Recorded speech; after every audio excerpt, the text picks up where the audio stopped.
I thought I'd focus for this piece on the idea of the people you meet along the way, and I have met in my journey the most amazing people. My partner David Dower, worked with him in London when I worked at the M&C Saatchi in London for 7 years. I met John Major. He was in the agency for our Conservative Tory Party campaign. I worked with Bob Geldof. I'll never forget being in an elevator with him, and I just remember how skinny he looked and how dirty he looked, and also how much he smelt.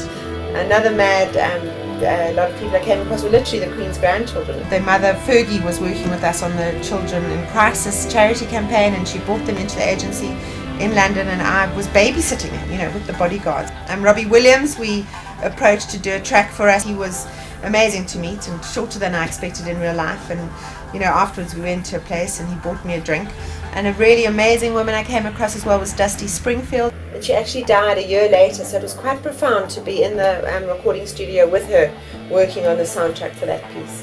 Yvonne Shaka Shaka and Francois Pienaar, and Ryk Neethling himself, the gorgeous man who is just so tall and gorgeous. Aaron McQuina. I've worked with Goldfish, Lenny Henry, Richard Branson, Gareth Cliff. Watershed we worked with quite closely with on the Wimpy campaign. Madiba himself, I shook his hand when he came to UCT just after he'd been released, and to think, we should also start something called the Homecoming Revolution, and to literally be able to have a career that's been inspired by probably the biggest icon in the world has also been the most amazing privilege. Lena Morris, my business partner, her and I have been together for 11 years, and that I'm hoping is going to be me one day, still exploring, still having fun, and there are many brilliant reasons to get into advertising, and meeting amazing people along the way is just one of them.